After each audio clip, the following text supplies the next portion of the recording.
ನಾನು ಹನುಮಂತರಾಯ ಬ್ರದರ್ ಅಂತೇಳಿ ಮುಳಸಾವಳಿಗೆ ನಮ್ಮೂರು 12 ಎಕರೆ ತೋಟದ ನಮ್ಮದು.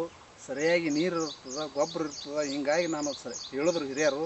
ಆ ನಂತರ ನಾನು ನಿಂಬೆ ಗಿಡ ಹಚ್ಚಿದೆ. 1 ಎಕರೆಗೆ 100 ನಿಂಬೆ ಗಿಡ ಕುಂಡಿರ್ತವ್ರಿ ಅಂತ ಹೇಳಿದ್ರು. ಮೊದಲು ಒಂದು ತಾವಲಿ ಕೃಷಿ ತರಬೇತಿಗೆ ಹೋಗಿದ್ದೆವು. ಆ ನಂತರ ಎಲ್ಲರೂ ಕೂಡಿ ಇಲ್ರಿ ಮಾಡಿರಿ ಅನ್ನೋ ಮಾಡಿದೆವು. ಈ ಸದ್ದ 1 ಎಕರೆಗೆ 100 ಗಿಡ ಕುಂಡಿರ್ತಾವೆ. 2 ಎಕರೆ ನಾನು ಹೊಲದಲ್ಲಿ ನಿಂಬೆ ಗಿಡ ಅದಾವ.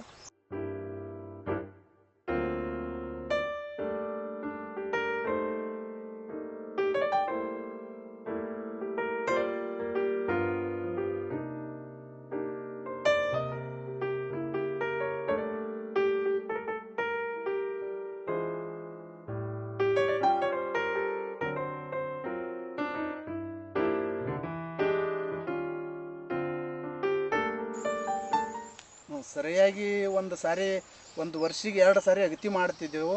ಅಗತಿ ಮಾಡೋದ್ರಿಂದ ಒಂದು ಗಿಡಕ್ಕೆ 7 ಬುಟ್ಟಿ ಅಂತ ಸರ್ಕಾರಿ ಗೊಬ್ಬರ ಹೋಗಿದ್ದೀವಿ. ಸಾವಯವ ಗೊಬ್ಬರ ಮತ್ತು ಸರ್ಕಾರಿ ಗೊಬ್ಬರ ಇಲ್ಲ. ಮುಂದೆ ಹೋಗಿ ನಾವು ಸಾವಯವ ಗೊಬ್ಬರ ಮತ್ತೊಮ್ಮೆ ಹೋಗಿತಿದ್ದೆವು ಕಾಯಿ ಸಣ್ಣದು ಅಂದ್ರೆ.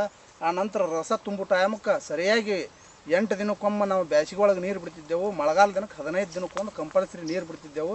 ಗಿಡಕ್ಕೊಂದು ತುಸು ರೋಗ ಏನರ ಬಂದ್ರೆ ಒಂದು ಎಣ್ಣೆ ಹೊಡಿತಿದ್ದೆವು. ಆ ನಂತರ ಯಾವುದು ಬರಲಿಲ್ಲ ಮುನೋಕೊಲ್ಟಾಪಾಸ ಮತ್ತು ಎಂಡೋಸಲ್ಫಾನ್ ಎಣ್ಣಿತ್ತು ಮತ್ತು ದಿನಂ 45 ಪುಡಿ ಹಾಕಿ ಸಂಪೂರ್ಣ ಮಾಡ್ತಿದ್ದೆವು. 1 ಲೀಟ್ರಿಗೆ 1 ml ಹಾಕಿ. ಅದರಿಂದ ನಮಗೆ ಇಳುವರಿನೂ ಸರಿಯಾಗಿ ಕೊಟ್ಟದ.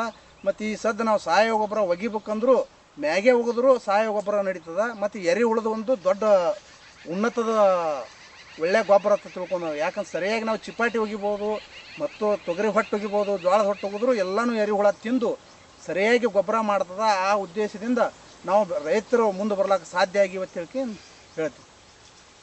ನೀರು ಎಷ್ಟು ದಿನ ಸರಿ ಕೊಡ್ತೀವಿ? ನೀರು 8 ದಿನಕ್ಕೊಂದು ಈ ಬೇಸಿಗೆ ಒಳಗೆ ಬಿಡಿದ್ರಿ. ಈ ಸದ ಮಳೆಗಾಲ ದಿನಕ್ಕೆ 15 ದಿನಕ್ಕೊಂದು ನೀರು ಬಿಡ್ತೀವಿ ರೀ. 8 ದಿನಕ್ಕೊಂದು ಬಿಟ್ಟೆ ಅಂದ್ರೆ ಕರೆಕ್ಟ್ 8 ದಿನಕ್ಕೆ ಒಂದು ಬಿಡಬೇಕು.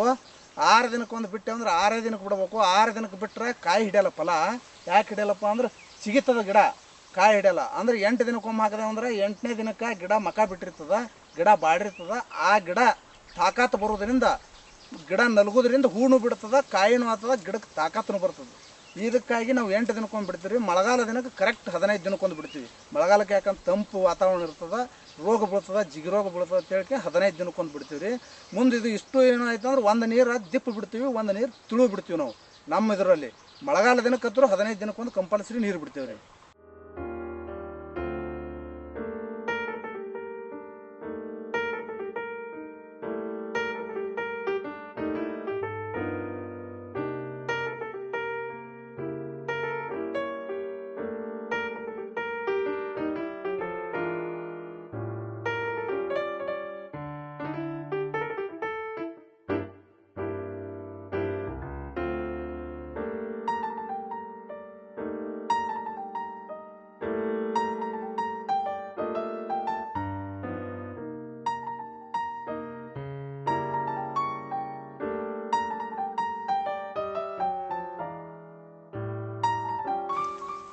ಮೂರು ವರ್ಷಿಗೆ ನಂತರ ಕಾಯಿ ಹಾಲಕ್ಕೆ ಚಾಲು ಆಯಿತು. ಆ ಕಾಯಿ ಆಗೋದ್ರಿಂದ 5 ವರ್ಷಕ್ಕೆ ಸಂಪೂರ್ಣ ಕಾಯಿ ಆಯಿತು. 5 ವರ್ಷದಿಂದ ಒಂದು ಗಿಡಕ್ಕೆ ಒಂದೊಂದು ಡಾಗ ಕೊಟ್ಟು ಮೊದಲ. 2ನೇ ಸರಿ ಸರಿಯಾಗಿ 1 ವರ್ಷದಿಂದ 2 ಡಾಗ ಕುಂಡ್ರಲಕತ್ತು. 6ನೇ ವರ್ಷದಿಂದ 4 ಡಾಗ ಕುಂಡ್ರಲಕತ್ತು. ಈ ಸದ್ದು ಒಂದು ಗಿಡಕ್ಕೆ 10 ಡಾಗ ಕುಂಡ್ರಿಸೋ ಲೆಕ್ಕ ಅದ ನಮಗೆ. ಇದು ಸರಿಯಾಗಿ ಮಾರ್ಕೆಟ್ ಅದ. ಸರಿಯಾಗಿ ನಮಗೆ ಬಿಜಾಪುರ ಹೋಗ್ಲಿಕ್ಕೆ APMCಯಲ್ಲಿ ಕಿಮ್ಮತ್ತು ಅದ. ಒಂದು ಡಾಗ 500 ಮಾರ್ತಿತ್ತು ಮೊದಲ. ಈ ಸದ್ದು 700 ಮಾರ್ಲಕತ್ತು, 1000 ಮಾರ್ಲಕತ್ತು. ಬೇಸಿಗೆ ಒಳಗೆ 3500 ಮಾರ್ತದ ಡಾಗ. ಕಾಯಿ ಹಾಕ್ತೀವಿ ಎಷ್ಟಪ್ಪ ಅಂದ್ರೆ ಒಂದು 1100 ಕಾಯಿ ಹಾಕ್ತೀವಿ ನಾವು. 1050ರಿಂದ 1100 ಕಾಯಿ ಹಾಕಿದೆವು ಅಂದ್ರೆ ನಮಗೆ 2500 ರೂಪಾಯಿ ರೇಟ್ ಕೊಡ್ತಾರೆ. ಒಂದು ಕಾಯಿಗೆ ನಮಗೆ 2.5 ರೂಪಾಯಿಗೆ ಒಂದು ಕಾಯಿ ಬೀಳ್ತದೆ.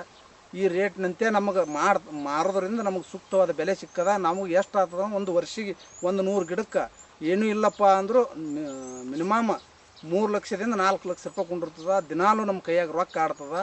ಮತ್ತು ಇದರಿಂದ ನಮಗೆ ಯಾವ ಬ್ಯಾಂಕ್ ಸವಲತ್ತು ಮತ್ತು ಯಾವ ಸವಲತ್ತು ನಮಗೆ ಸಹಕಾರದಿಂದ ಬೇಕಾಗಿಲ್ಲ. ನಮ್ಮ ಸ್ವಂತ ಸಹಕಾರದಿಂದ ನಾವು ಏನಾದರೂ ಬೆಳೆಯೋದಕ್ಕೆ ಸಾಧ್ಯ ಇದೀವಿ ಅಂತ ಹೇಳಿದ್ರೆ ನಾನು ಹೇಳ್ತೀನಿ.